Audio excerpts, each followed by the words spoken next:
Okay, good morning everyone, and good afternoon to those of you not on the West Coast here. My name's Erin. I'm going to be doing today's webinar. So today we're going to be covering working with MultiPlot in RoadEng version 8.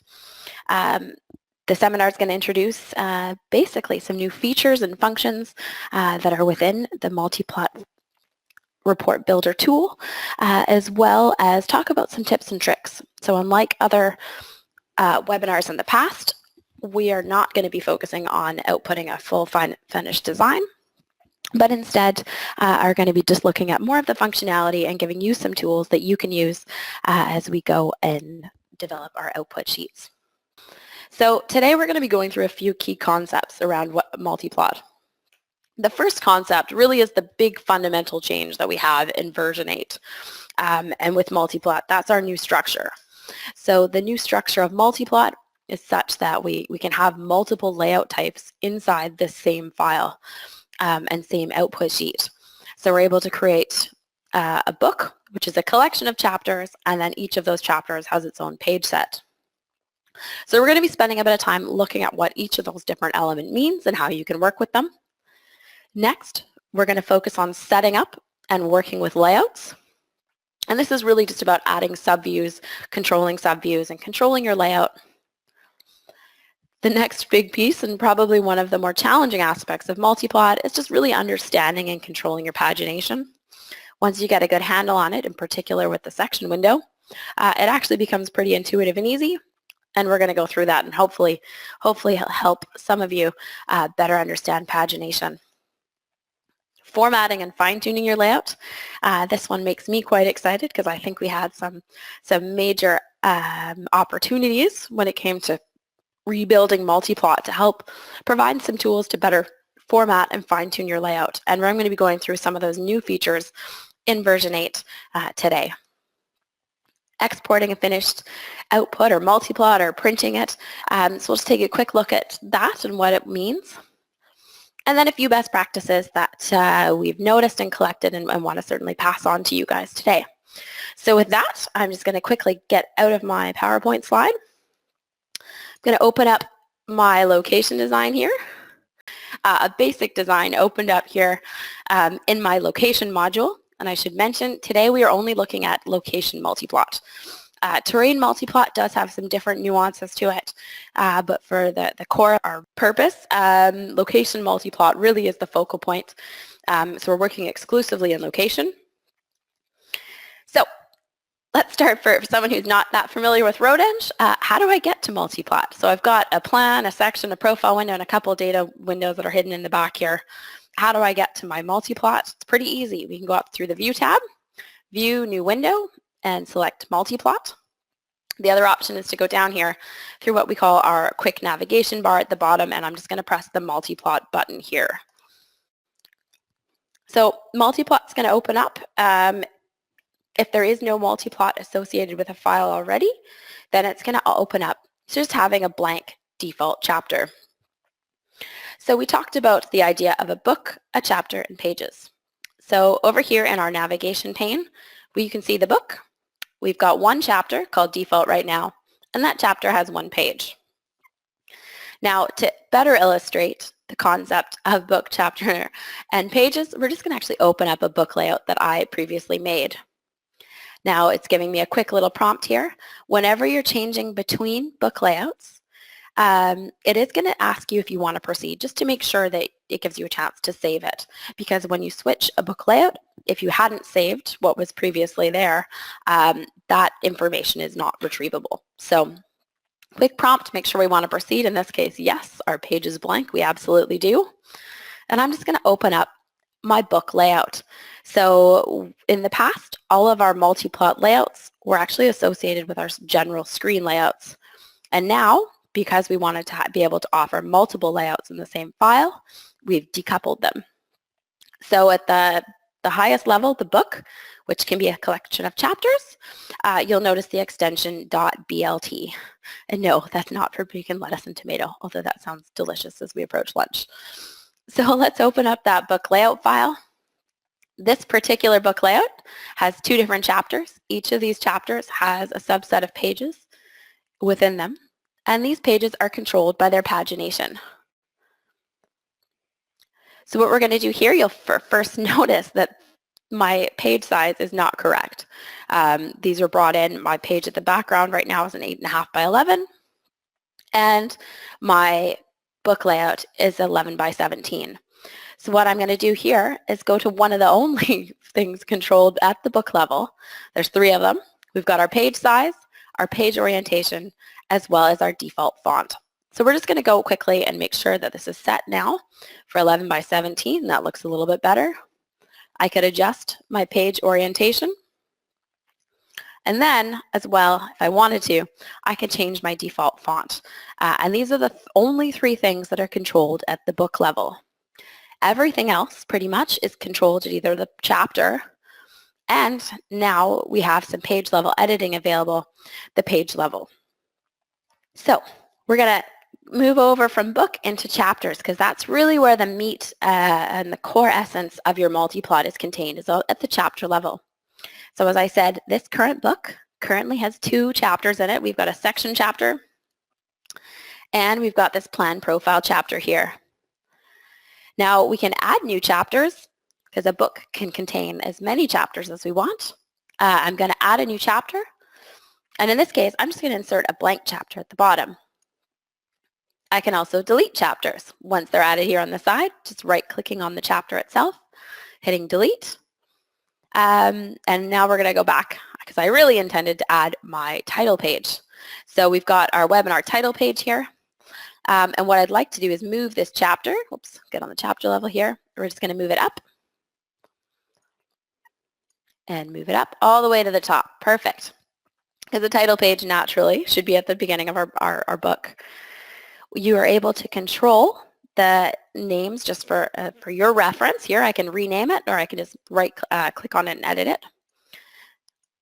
So if I click here, it'll open it and allow me to change the name of my chapter. So chapters are really versatile. You could have as many of them as you want. We can save them individually here through save and delete, as well as we can retrieve other layouts that we've used in the past. And before we move on to talking about pages, I am just going to show you a little bit about importing an old version 7 layout. So if we go here to retrieve other layout, our version 7 layouts are not our new chapter layout files, which have the extension .clt, but instead are available if you just adjust that drop down to old multiplot screen layout.dlt. I'm now able to go and find one of my old outputs. So you've got an output plan profile, and this is just going to open up as a new chapter within my book. So I now have an additional chapter here, and I'm just going to close those up so you can see 4 chapters. This is the new old one. If I like this one and would like to continue to access it, we recommend just saving it, saving that chapter like so, and you can use it again in the future. In this case, it doesn't match what I've got going on with my formatting, so I'm just going to delete it. Okay, so the book contains all the chapters. The chapters contain X pages. And one of the other benefits now with pages is we can have page level editing. As you can see here in my title page, my little soft tree logo here has a green triangle in the corner. And that means that this element is only available on that specific page. So this is a page level element. And with that, if I had any other pages in this chapter, they wouldn't actually have it. So what I can do in this case, I can cut it. So in this case, I can go here, cut. I can move up to my chapter and I can paste. And now you see the little green corners being removed. That means it'd be shown on all the different pages within that chapter. So we've covered quickly what is in a book, which really is just a collection of chapters. You can only control your page size and orientation and your font. And that page size and your font and stuff are controlled throughout the whole chapter. I mean, all of the chapters. And I see we have a question actually asking about that. Can we use a different page size and orientation for each chapter? No. So that's the one thing. It's controlled at the book level. you're going to set that for your whole document, which when it comes to outputting stuff, especially as we look at printers and PDFs, it makes it a little bit easier when you can output to one page size because you're going to be asked to set that as well when it comes to printing. So we've covered off books, chapters, pages, what goes in them. I did want to quickly, before I move on to the next major topic, which is really setting up and working with layouts, I wanted just to stop and tell you about how to navigate between your pages. So one of the easy ways, and it's generally what I tend to go to here, is just clicking. You can literally click in the nav panel to see what's going on every page. You can also, up here in the ribbon, go use previous page, next page.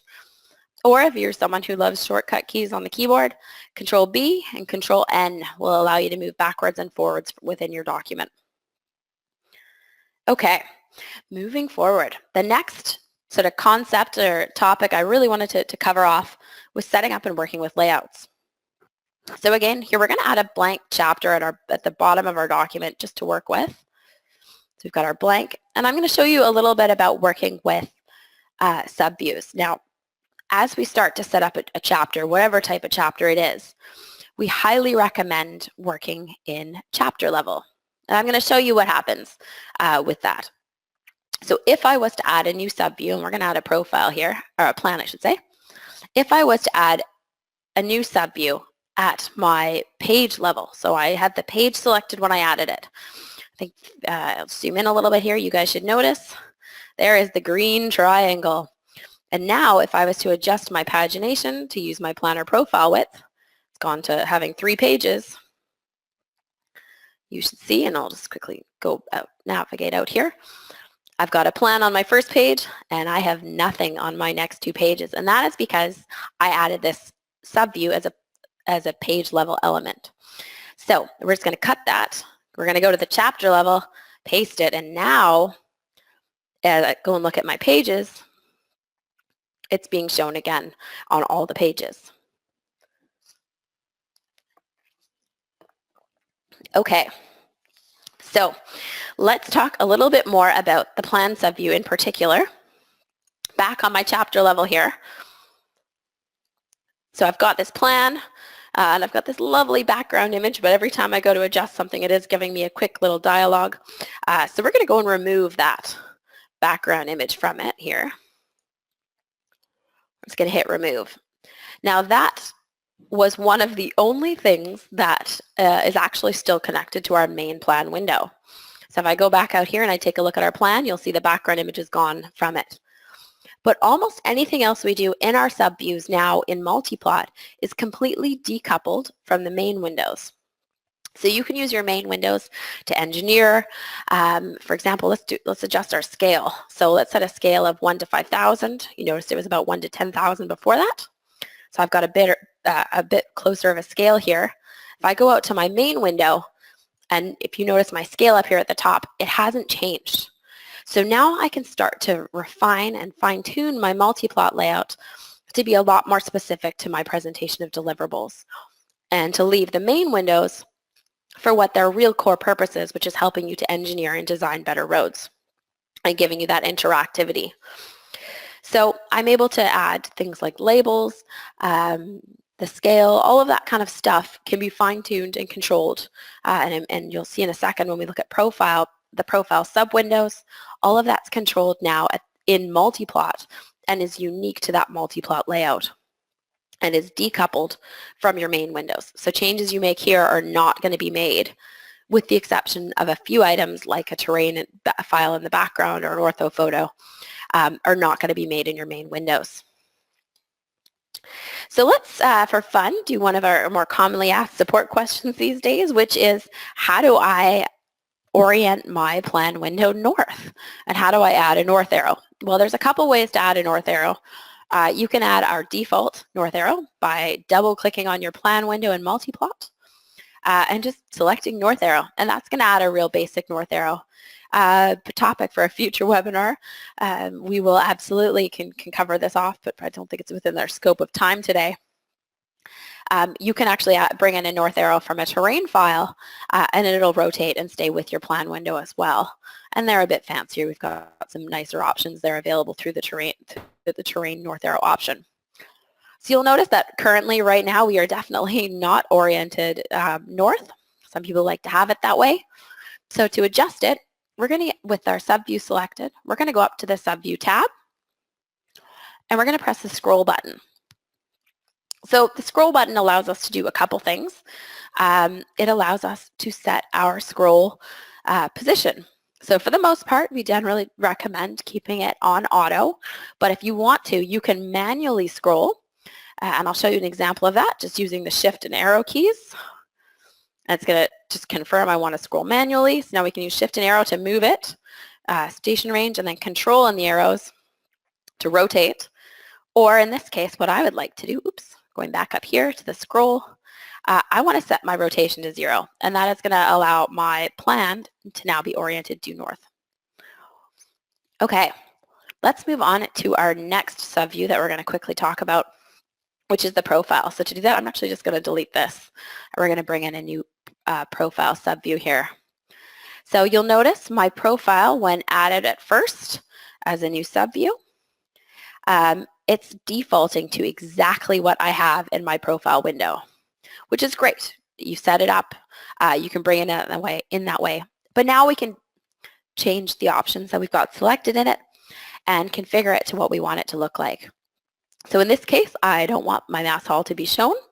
So I'm just going to simply go into my options here, remove the mass haul, and I now just have a profile. Of course, we can add more labels. We can add a lot more control and functionality. If you've got an OptiHaul graph, you can bring that in here, and it doesn't need to be shown in your main window.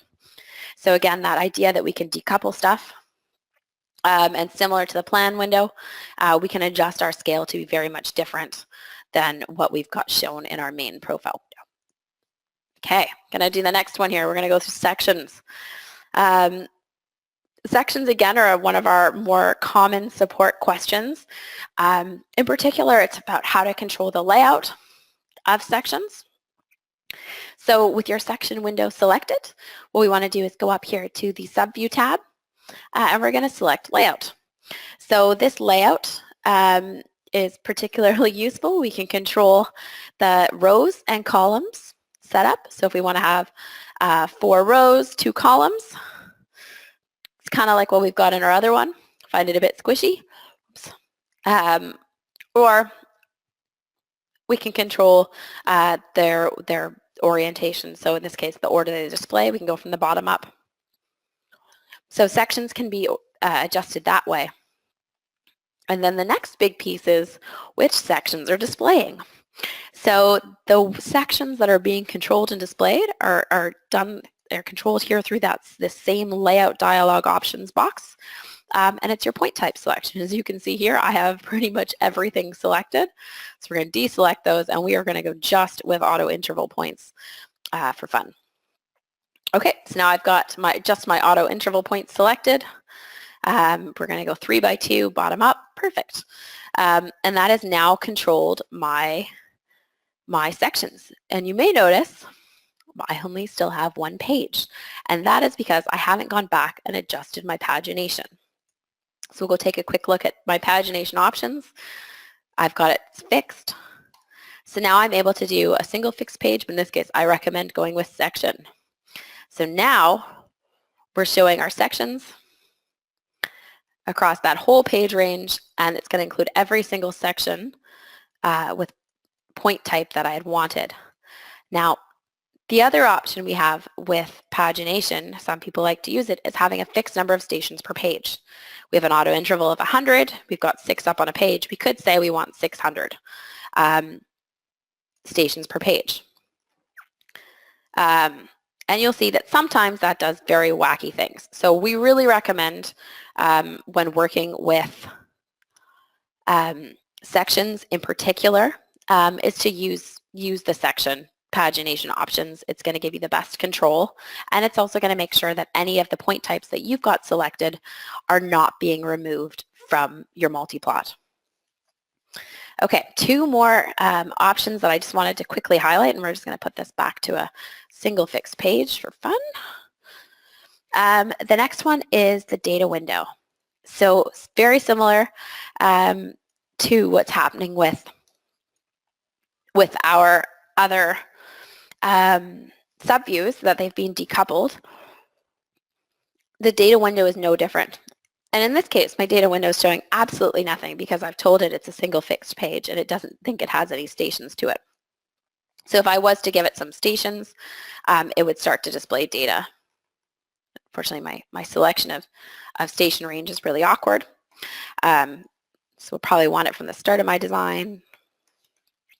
I'll probably give it a little bit more. Go 2,000 a page. Should be a little bit. There we go. That's a little bit more reasonable for a data table. So this is going to match what I've got shown right now. If I was to go and look at it, switch window to data 1, it's the exact same data table. Now, what's great about new MultiPlot is when I brought in this book, it has different data tables associated with it. If you can see here, I'm going to zoom in a little bit more.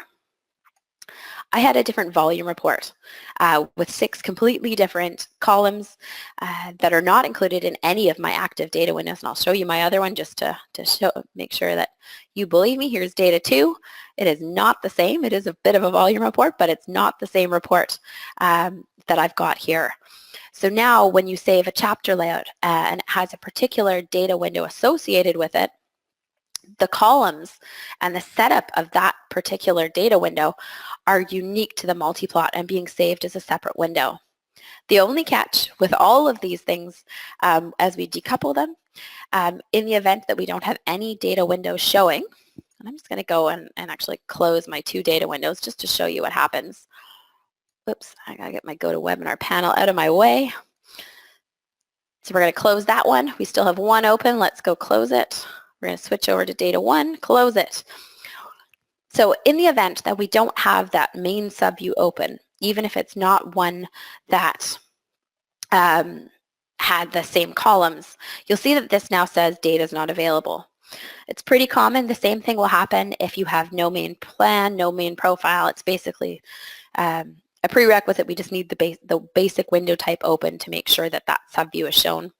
So all we need to do to bring it back, we're just going to create new window data. It could be blank, it could be whatever. And if we go back and look at our MultiPlot, that data window is now back and in action. Okay, the last subview, as I see we're quickly running out of time, that I wanted to talk about was the insertion of Excel files or Word files, or whichever you want. You can bring both Word and Excel files in to MultiPlot through 2 ways now. So the first way is the more traditional method, something called an OLE object. We're going to browse, we're going to find my file, my very important Excel chart, and we're going to hit open.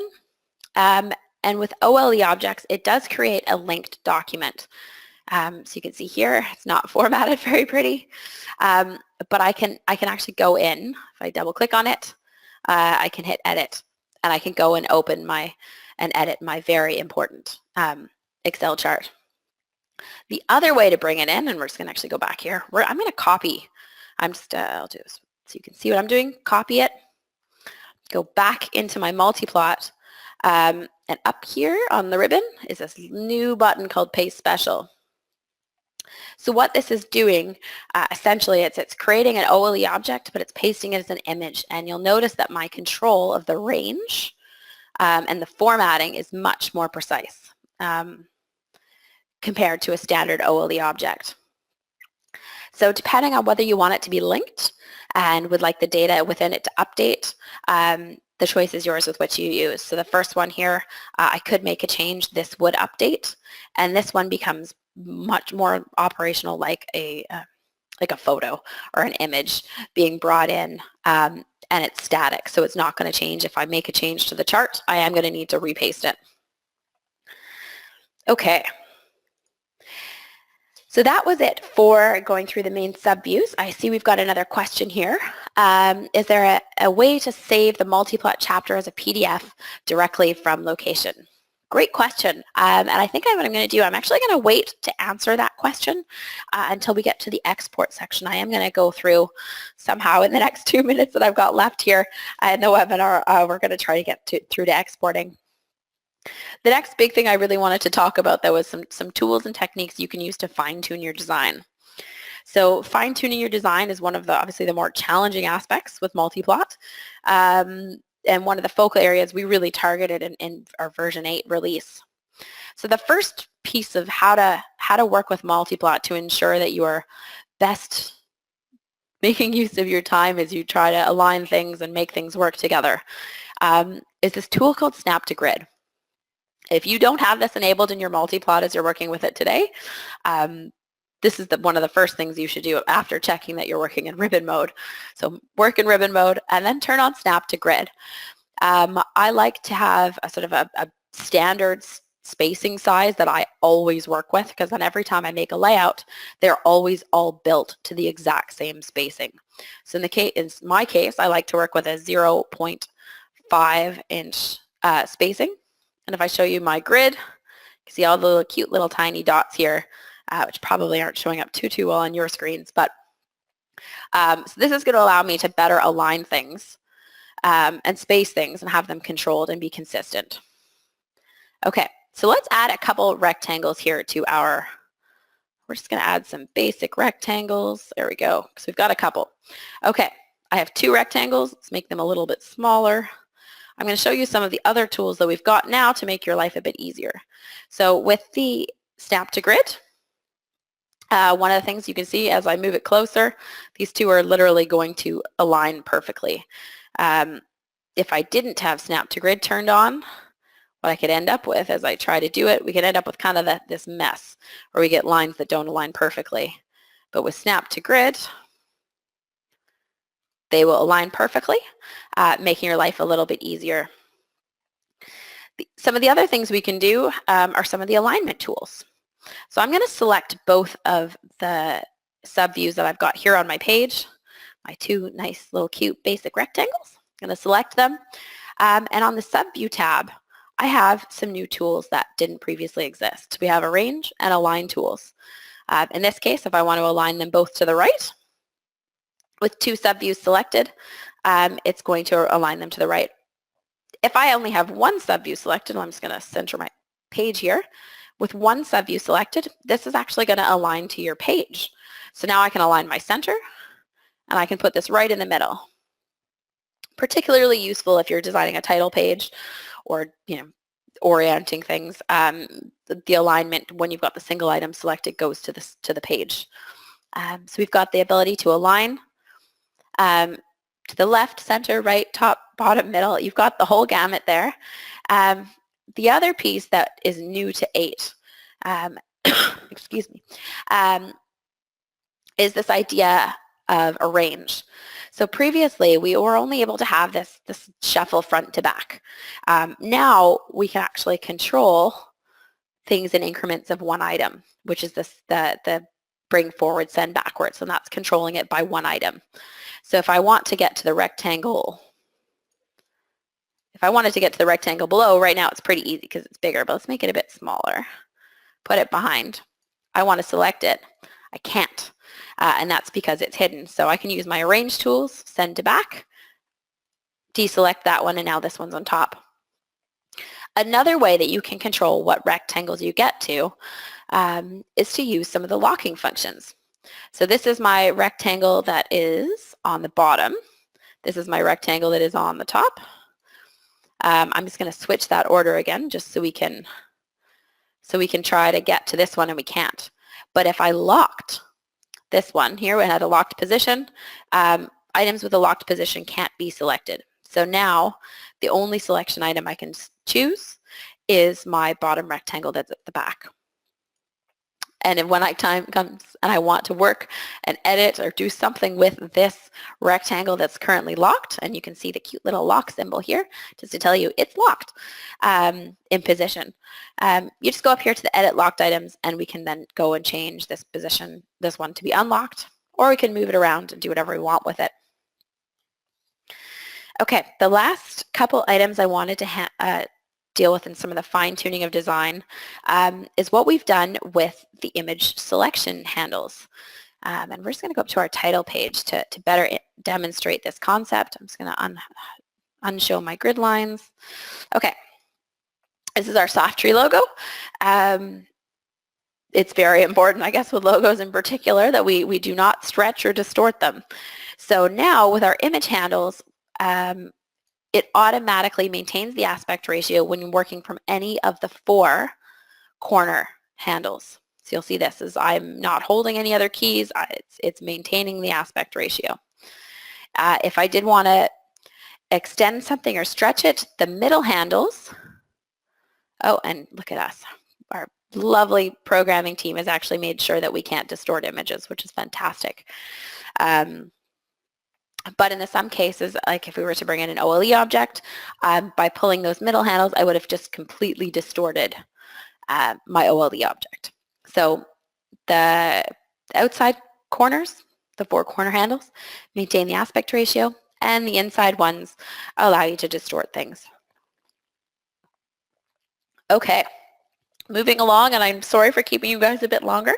I did have a couple other quick formatting items I wanted to share with you, some new tools.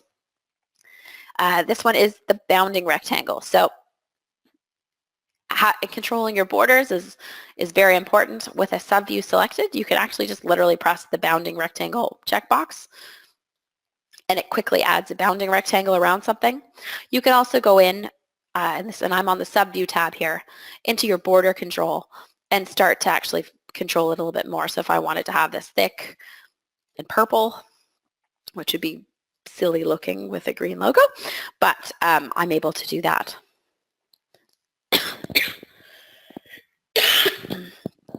Okay, before we move over into questions, let's just talk about how I could output this. I'm just going to take the bounding rectangle off because that looked terrible. So to output this, right now I'm in an 11 by 17 sheet.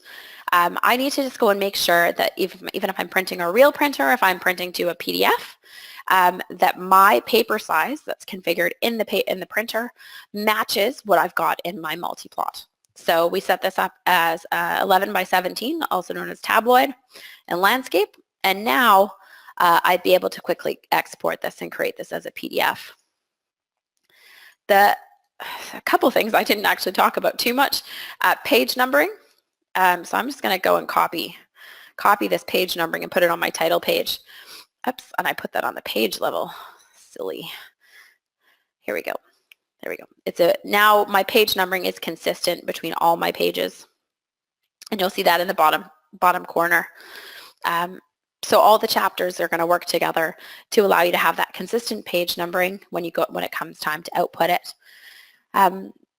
If you are someone who wants to export this to DWG, I'm just going to go take a look at what that is. So what you're going to want to do here is go under the Windows, select MultiPlot, and it's just going to create one DWG file for every single page in your document. So just a note, it does create a lot of files, and that's something we're looking at potentially changing as we move forward. Okay, if you have any questions, now's a great time to input them into our question panel of the GoToWebinar as I talk through just a couple quick best practices that we've got here, as well as to answer this question that we received earlier. So is there any way to save a MultiPlot chapter as a PDF directly from location? So the method that I just showed you, which is where I configured my printer to be a PDF, allows you to print to PDF. We are looking at adding a PDF button directly up, probably into the MultiPlot options up here, where you can just literally just press a PDF and it automatically sets your page size. But that's not here yet. That's probably going to be a RoadEng 9 feature. So for now, just to leverage your computer's own PDF printers and making sure that you've got your page size set. So a couple different best practices that we've got and we've sort of learned as we're working with a new MultiPlot tool for companies that use consistent layouts, and I know there's lots of you. We highly recommend creating all your layouts, saving them as a book, and that way when you go to start making your multiplot, you can literally go and just delete the unneeded chapters. So if you have, say, 10 default layouts that you work with, create a chapter for each of them, have it in a book, and then share that book with your team, and it allows you to really easily distribute and control it. Or better yet, put that book layout in a common place and let your team access it that way, and then they can just delete the chapters that they don't need from the book as they work on their own projects. Other elements, and I showed you this one really briefly, but it's this idea of copying stuff that's on a page and pasting onto other chapters. So on the section here, you saw we have this lovely little slug down here at the bottom with our page number and our project name. I was able to copy and paste that up onto my title page, which is really useful because now I've got a very professional looking multiplot that's going to have the same page numbering in the same place, same project numbers, and it's really easy to control it. Okay, and then with these, once you've got them set up and you don't need to edit them or change them, one of our other big sort of best practices is just to lock them. You can't bump them, you can't do anything to them. They're now, sitting there solid in place once you've got them configured. Okay, so I think we've got time for probably one more question here. Let's see what we've got here on my question panel. And for anyone whose questions I don't answer, I will make sure to follow up with you directly. But let's do this one because we get this one all the time. Is there a way to export a geo-referenced plan view? The answer right now, it doesn't exist in RoadEng 8. We can't export a geo-referenced multi-plot plan view. However, it is coming. Our team is literally working on that as we speak, as well as a direct export to Avenza PDFs. So for anyone in the forest or resource industries, that's coming, and it probably should make you quite excited. Okay, well that's it for today's webinar. Thank you very much for joining me as we went through MultiPlot. To those of you with the unanswered questions, I will make sure to follow up with you directly. And I hope everyone has a great rest of their day. Thanks, everybody.